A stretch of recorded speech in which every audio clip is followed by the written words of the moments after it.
이 시간 이 보배를 질그릇에 가졌으니 이 보배를 질그릇에 가졌으니라는 제목으로 하나님의 말씀을 증거하겠습니다. 저는 최근에 이상한 변호사 우영우라는 드라마를 보게 됐습니다. 아내가 보더니만 내용도 참 좋고 특별히 그 주인공이 그렇게 연기를 잘한다는 것입니다. 저는 원래 드라마를 잘 보지를 않지만은 내용도 궁금하고 또 주인공이 얼마나 연기를 잘할까 궁금해서 주초에 그 1편을 이제 보게 됐어요. 우리 보신 분도 많겠지만은 내용이 이렇습니다. 어릴 때부터 그 자폐증을 앓던 우영우라는 아이가 이제 5살 될 때까지 말을 하지 못하더라는 것입니다. 그러다가 이제 의사를 찾아가게 됐는데 그 의사의 진단이 뭐냐? 자폐증이라는 진단을 받게 됐어요. 엄마 없이 홀로 아이를 키우던 아빠는 절망합니다. 그러던 어느 날 이 아이의 말문이 트여지게 됐습니다. 기적이 일어났어요. 근데 더 놀라운 것은 이 아이가 아빠가 공부하던 그 법조문을 다 외우고 있다는 사실. 놀라운 재능을 알게 된 것입니다. 그렇게 이제 아이가 자랐고 서울대 법대를 수석으로 졸업해서 그리고 우리나라 최초의 자폐증을 가진 변호사가 되었다. 그런데 그런 성공과 현실의 벽은 너무나도 달랐습니다.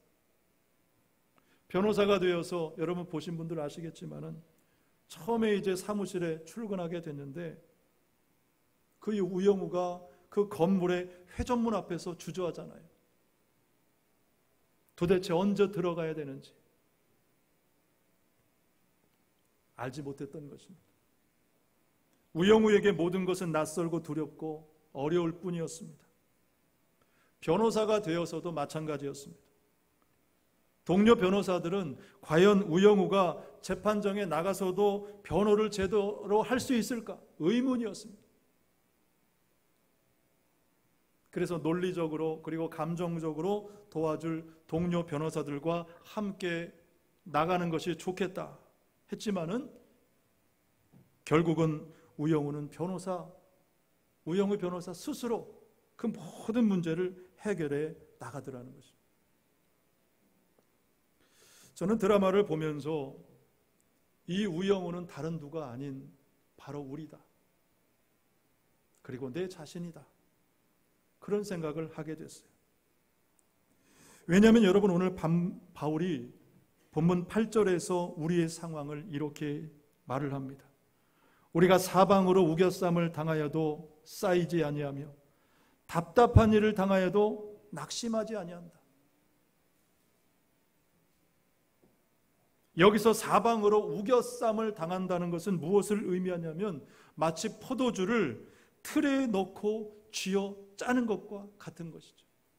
마지막 한 방울까지 위에서 누르고 아래서 누르고 사방에서 온통 나를 짓누르는 것입니다. 우리가 살면서 때로는 건강 때문에 그럴 수도 있고 때로는 돈이 없어 그럴 때도 있고 또 사람으로 인해 우리는 우겨쌈을 당할 때도 있습니다. 또 답답한 일을 당한다는 이 말의 원뜻은 뭐냐면 궁지의 코너에 몰린다는 것입니다. 꼼짝달싹 못하는, 이게 사실 군대 용어입니다. 빠져나갈 길이 없는 거예요. 고양이 앞에 쥐신새가 되는 것이죠. 자, 그럼에도 불구하고 여러분 오늘 바울은 절망을 말합니까? 낙심을 말합니까? 아니라는 것입니다. 8절과 9절 말씀을 여러분 한 번 더 보겠습니다.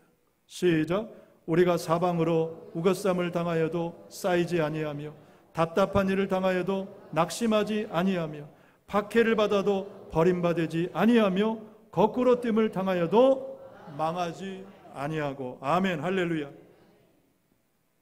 낙심하지도 않고 망하지도 않는다.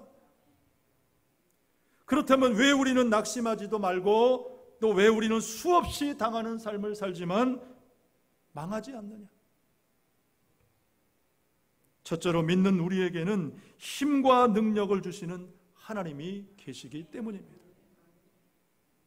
믿는 우리에게는 힘과 능력을 주시는 하나님이 계시기 때문에 우리는 낙심하지도 않고 결코 망하지도 않는 것입니다. 여러분 7절 말씀에 보면 우리가 이 보배를 질그릇에 가졌다 그랬죠. 여기서 질그릇은 누구를 의미하느냐? 바로 연약한 우리를 말하는 것입니다. 여러분 성경에 보면 종종 우리 인생을 그릇에 비유하곤 합니다. 대체적으로 세 가지를 말씀하는데, 첫째는 디모데후서 2장 20절과 21절 말씀해 보니까 큰 집에는 금그릇과 은그릇뿐만 아니라 나무 그릇과 질그릇도 있어 귀하게 쓰는 것도 있고 천하게 쓰는 것도 있나니 그러므로 누구든지 이런 것에서 자기를 깨끗하게 하면 귀 쓰는 그릇이 되어 거룩하고 주인의 쓰심에 합당하며 모든 선한 일에 준비함이 되리라 그랬습니다. 여러분 이 말씀에서 중요한 것이 뭡니까? 금그릇, 은그릇, 그것이 중요한 것이 아닙니다. 요즘 소위 말하는 금수저가 있고 흙수저가 있다. 그러면 여러분 금수저는 다 축복받은 인생이고 흙수저는 다 저주받은 인생인가? 결코 그렇지 않다는 것입니다. 중요한 것은 그 그릇이 깨끗하냐, 깨끗하지 않느냐, 그것이 중요하다. 그래서 여러분 비록 혹여 세상 사람들이 말하는 흙수저로 태어났다 할지라도 자기를 깨끗하게 하면 귀 쓰는 그릇이 된다라는 사실입니다. 그러므로 여러분 하나님 앞에 늘 깨끗한 그릇이 되시기를 바랍니다. 때가 되면 하나님께서 축복하실 줄로 믿습니다. 둘째로 이사야 64장 8절 말씀에 보면 우리는 진흙이여 주는 토기장이시니 우리는 다 주의 손으로 지으신 것이다 그랬습니다. 무엇을 말하면 우리는 다 창조주 하나님 앞에 지음받은 존재들이다. 그러므로 어떻게 살라? 겸손하게 살라. 하나님 앞에 항상 감사하며 살라는 것입니다.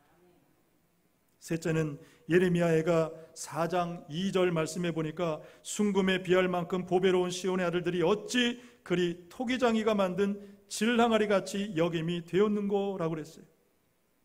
자, 여기서 질항아리가 의미하는 바는 뭐냐면 깨어지기 쉬운 존재다. 깨어지기 쉬운 그릇이다. 여러분 바울이 본문에서 말하는 이 질그릇도 바로 그런 우리를 말하는 것입니다. 우리는 어떤 존재냐? 깨어지기 쉬운 존재다. 여러분 항아리에 돌 하나 던져보세요. 그 큰 항아리가 쨍그랑 와장창하고 깨어져 버리는 것이 항아리더라고요. 그런데 여러분 이 깨어지기 쉬운 질그릇 같은 우리에게 무엇이 있느냐? 보배를 가졌으니 그랬어요. 보배를 가졌어요. 여기서 말씀하는 보배는 바로 예수 그리스도를 말씀하기도 하고 또 그분의 말씀을 의미하기도 합니다. 여러분 예수님이 저와 여러분에게 보배임을 믿으시기를 축복합니다. 그분의 말씀이 여러분 보배임을 믿으시기를 바랍니다. 왜냐하면 여러분 이는 심히 큰 능력이 하나님께 있다 그랬어요. 다시 말해 예수님이 그분의 말씀이 우리에게 힘이다. 그분이 우리에게 힘을 주신다. 얼마 전에 있었던 일입니다. 큰아이의 그 친구 부모님이 꽤 큰 규모의 이제 사업을 하시는데 아버님은 장로님이시고 어머님은 이제 교회로 집사로 이제 두 분 부부가 아주 아름답게 교회를 섬기시고 계세요. 그런데 그 어머님이 얼마 전에 제 아내에게 전화를 해가지고 30분 넘게 간증을 하시는 거예요. 그 간증의 내용이 뭐냐면 얼마 전에 그 운영하시는 제품 공장이 밤에 이제 화재가 났다는 거예요. 여러분, 이 화재라는 것이 얼마나 무섭습니까? 한순간에 잿더미가 되는 것이 화재죠. 그래서 화마라는 말을 쓰는데, 그런데 그 장로님 운영하시는 공장에, 큰 공장에 화재가 나서 불이 났어요. 그것도 아무도 없는 밤에 불이 난 것입니다. 근데 놀라운 일이 일어난 것이 뭐냐면, 분명히 화재가 났는데 피해가 크지 않았다는 거예요. 왜냐하면 화재 감식반이 나와서 다 조사를 한 후에 이렇게 말씀을 하더라는 것입니다. 그 화재가 발화된 그 지점 주변에 온통 기름 탱크들이 둘러싸고 있는데, 그런데 이상하게도 불길이 옆으로는 번지지 않고 위로만 번지더라는 거예요. 위로만. 여러분, 만약에 불길이 옆으로 번지게 됐으면 어떻게 됐어요? 연쇄 폭발이 일어나고 엄청난 피해가 났을 텐데, 그랬다면 여러분 신문 방송에 나왔겠죠. 근데 그러지를 않았다는 거예요. 그래서 전문가가 말하기를 뭐라고 말하냐면, 자기가 몇십 년 동안 그런 일을 했지만은 이런 경우는 처음이라는 것이죠. 이런 경우는 처음이다. 자, 여러분, 누가 도우신 역사입니까? 하나님이 여러분 하신 일인 줄로 믿습니다. 하나님께서 그 두 분들의 믿음과 충성과 헌신을 기억하시고 더 큰 피해가 가지 않도록 막아주신 것입니다. 그래서 얼마나 그 일이 감사한지 즉시로 하나님 앞에 나와 감사하기도 했다는 거예요. 그게 더 놀라운 거죠. 그것이 하나님의 베푸신 은혜임을 알고 하나님 앞에 나와 여러분 기도한다는 것도 보통 일이 아닌 것입니다. 여러분, 그래서 이사야 12장 2절은 이렇게 말씀합니다. 보라, 하나님은 나의 구원이시라. 내가 신뢰하고 두려움이 없으리니 주 여호와는 나의 힘이시며 나의 노래시며 나의 구원이심이라. 그러므로 너희가 기쁨으로 구원의 우물들에서 물을 기르리로다.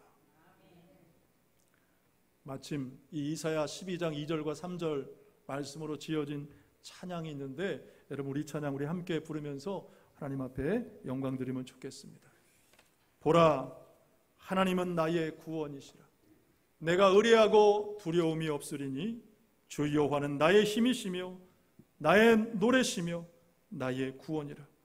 구원의 샘에서 물을 기르리라. 구원의 샘에서 물을 기르리라. 우리 함께 찬양 드리겠습니다.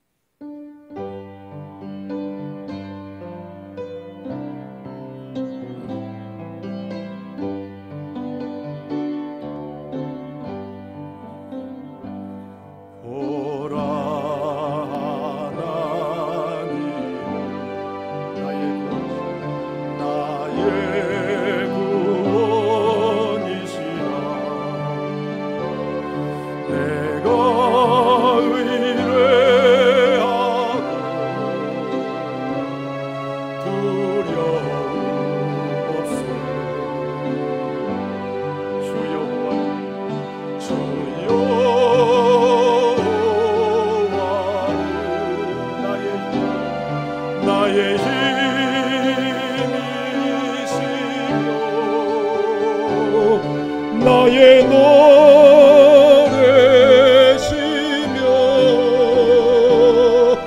나의 구원이라.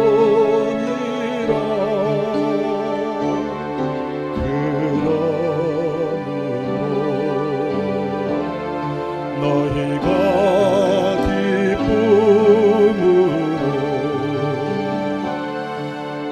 구원의 샘에서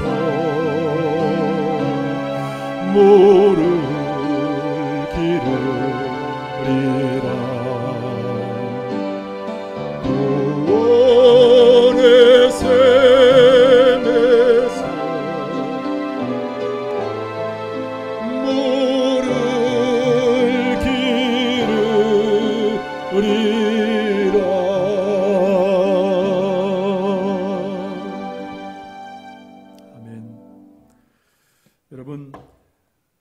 찬양 후반부에 보면은 그러므로 너희가 기쁨으로 구원의 샘에서 물을 기르리라 그랬습니다. 구원의 샘에서 물을 기르리라. 여러분, 샘이라는 것은 어떤 것입니까? 샘은 마르지 않는 것입니다. 어떻게 그 샘에서 우리가 때마다 이 구원의 물을 기를 수 있느냐? 다른 것이 아니라 하나님 앞에 나오는 것입니다. 예배 자리에 나오는 것입니다. 말씀의 자리에 나오는 것입니다. 여러분, 그러므로 예배의 자리와 말씀의 자리가 여러분 구원의 샘인 줄을 믿으시기를 바랍니다. 여러분, 질그릇같이 연약한 우리 인생이 어디서 힘을 얻고 구원을 얻을 수 있습니까? 사람도 아니고 돈도 아닙니다. 이는 심히 큰 능력이 하나님께 있고 우리에게 있지 않다. 이는 심히 큰 능력이 하나님께 있고 우리에게 있지 않다. 힘은 하나님이 주시는 것입니다. 그래서 시편 73편 28절 말씀에서 하나님을 가까이함이 내게 복이라 그랬습니다. 이 말씀의 뜻은 뭐냐면 우리가 하나님 앞에 가까이 나올수록 그것이 우리에게 복이 된다. 하나님 앞에 가까이 나갈수록 우리에게 힘이 된다라는 그런 말씀이죠. 여러분, 그러므로 힘이 들고 지치고 낙심될 때에, 절망이 몰려올 때에, 사방에 우겨쌈을 당할 때에, 그럴 때일수록 더욱 하나님 앞에 나오시기를 바랍니다. 예배 자리에 나오시기를 바랍니다. 하나님이 힘과 능력을 주실 줄 믿습니다. 둘째로, 왜 우리는 낙심하지 말고 망하지도 않느냐? 우리 믿는 자들에게는 다시 사는 부활이 있기 때문에. 우리 10절 말씀을 같이 봅니다. 10절 시작. 우리가 항상 예수의 죽음을 몸에 짊어짐은 예수의 생명이 또한 우리 몸에 나타나게 하려 함이라. 아멘. 자, 예수의 생명이 우리에게 나타난다. 무엇을 말하냐면 부활을 말하는 거예요. 부활. 여러분, 그래서 우리 기독교 신앙의 두 가지 핵심이라고 하면 하나는 십자가고 다른 하나는 부활입니다. 우리가 다른 것은 다 잊어도 예수 그리스도의 십자가과 그리고 부활은 우리가 항상 믿고 고백을 해야 돼요. 풀이하면 우리 믿는 자들은 예수 그리스도의 십자가 죽음을 믿음으로 구원을 얻는다는 것이고, 둘째는 예수님이 그 죽음의 권세를 이기시고 부활하신 것처럼 우리도 마침내 부활한다라는 이 부활신앙인 것입니다. 여러분, 이 부활신앙 저와 여러분에게 꼭 있으시기를 주님의 이름으로 축복합니다. 그러면 우리는 낭망하지 않아요. 다시 일어나는 것입니다. 또 하나 중요한 것은 여러분, 십자가가 고난을 의미한다면 부활은 영광이죠. 그러므로 부활의 영광은 십자가의 고난 없이는, 십자가의 과정 없이는 얻을 수 없다. 그것이 바로 10절에서 말씀하는 우리가 항상 예수의 죽음을 몸에 짊어진다. 예수의 죽음을 우리 항상 짊어진다. 그 말씀의 의미인 것입니다. 여러분, 짊어짐이라는 이 말의 뜻은 뭐냐면 죽는 과정이에요. 그래서 여러분, 부활신앙에 있는 성도들은 이 고난을 피할 수가 없는 것입니다. 죽을 때까지 고난을 짊어지고 가는 것입니다. 여러분, 오늘 본문 다음 부분인 고린도후서 5장에 가면 우리 믿는 자들이 궁극적으로 가야 되는 처소, 집, 그것은 어디냐? 바로 영원한 하나님의 나라다. 그러면서 때로는 이 땅의 삶이 고통하며 탄식하며 살게 될 때라도 어떻게 하라 그랬냐면 우리의 처소를 덧입기를 간절히 사모하라 그랬습니다. 자, 여러분, 5장 2절 말씀을 우리 함께 보겠습니다. 같이 읽습니다. 시작. 참으로 우리가 여기 있어 단식하며 하늘로부터 오는 우리 처소로 덧입기를 간절히 사모하노라. 아멘. 여기서 덧입는다라는 이 말이 참 중요하다 그래서 덧입는다. 여러분, 이 덧입는다는 표현이 어떤 것입니까? 원래 입은 옷 위에 겹쳐 있는 것이 덧입는 것이죠. 이 말의 뜻은 비록 이 땅에서 우리가 육신을 입고 고통하고 염려하는 삶을 살지만, 그래서 탄식할 수밖에 없지만 그러나 이것을 빨리 벗으려는 것이 아니라 고통과 염려 가운데 살면서도 여전히 하나님의 나라를 소망하며 산다라는 뜻입니다. 자, 그렇다면 우리가 그 하나님의 나라를 어떻게 소망하며 오늘을 살 수 있느냐? 바울이 두 가지를 권면했습니다. 짧게 드리고 이제 마치도록 하겠습니다. 첫째는 5장 5절의 말씀입니다. 함께 보겠습니다. 5장 5절 시작. 곧 이것을 우리에게 이루게 하시고 보증으로 성령을 우리에게 주시는 이는 하나님이시라. 아멘. 자, 무슨 말씀이냐면 여러분, 우리는 이 질그릇 같은 연약한 육체의 삶을 살아갑니다. 그래서 우리는 탄식하며 살아갈 수밖에 없지만은 그럼에도 천국의 이 소망, 그 마지막 소망을 이루기 위해서 하나님께서 우리에게 보내주신 것이 누구냐? 바로 성령이라는 것입니다. 성령. 그래서 에스겔 37장 말씀에 보면 그 유명한 뼈들이 살아나는 말씀을 기록하고 있는데, 에스겔서 37장 5절과 6절 말씀을 또 같이 봅니다. 시작. 주 여호와께서 이 뼈들에게 이같이 말씀하시기를 내가 생기를 너희에게 들어가게 하리니 너희가 살아나리라. 너희 위에 힘줄을 두고 살을 입히고 가죽으로 덮고 너희 속에 생기를 넣으리니 너희가 살아나리라.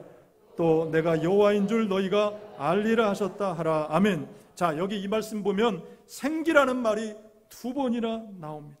예. 자, 이 생기가 우리를 어떻게 한다 그랬어요? 살아나게 한다 그랬어요. 생기를 통해 우리를 살아나게 한다. 여러분, 이 생기가 누구입니까? 바로 성령이에요. 성령. 예. 성령께서 우리를 다시 살아나게 한다. 다시 살아나게 한다. 여러분, 그러므로 오늘 일부 예배 때도 말씀드린 것처럼 여러분 반드시 성령의 사람 되시기를 바라고, 특별히 성령 충만 구하시고 성령 충만한 저와 여러분 모두가 되시기를 주님의 이름으로 축복합니다. 둘째는 5장 9절의 말씀이에요. 5장 9절 같이 봅니다. 시작. 그런즉 우리는 몸으로 있든지 떠나든지 주를 기쁘시게 하는 자가 되기를 힘쓰느라. 아멘. 여러분, 무엇을 말씀하고 있냐면 우리가 어떻게 그 마지막 천국의 소망을 준비하고 이룰 수 있느냐. 또 5장 10절 말씀에 보면 우리는 마지막 그 그리스도의 심판대 앞에 서게 되고 각각 선악간에 우리의 몸에 행한 대로 따라 받는다, 그렇게 말씀을 하고 있는데, 자, 여러분, 그 마지막 심판을 두려움 없이 어떻게 기대와 소망 가운데 우리가 맞이할 수 있느냐? 다른 것이 아니라 우리가 무엇을 하든지 살든지 죽든지 주님을 기쁘시게 하는 자가 되는 것입니다.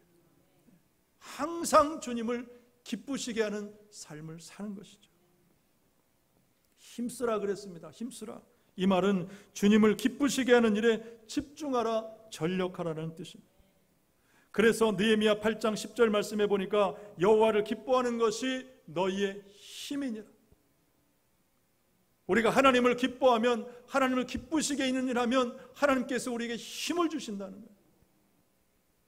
여러분, 그러므로 무엇을 하든지 예배를 드리든지 섬기든지 봉사든지 일하시든지 무엇을 하든지 항상 주님을 기쁘시게 하는 저와 여러분 모두가 되시기를 주님의 이름으로 축복합니다. 한 가지 이야만 나누고 마치도록 하겠습니다. 이동원 목사님이 쓰신 이렇게 믿으라 라는 책에 보면은 이런 이야기가 있습니다. 어느 미국인 선교사님이 이제 오랜 동안 아프리카에서 선교 사역을 마치고 이제 고향으로 돌아가게 됐습니다. 근데 고향으로 돌아가기는 하는데 마음이 기쁘지를 않았어요. 오히려 상심이 컸습니다. 왜냐하면 선교하면서 두 아들과 아내를 잃었음에도 불구하고 그 큰 희생과 슬픔에도 불구하고 선교의 열매가 맺어지지 않았다는 것입니다. 그렇게 낙심 가운데 고향인 샌프란시스코 항에 도착을 했는데 마침 또 한 척의 배가 거기 도착해 있었어요.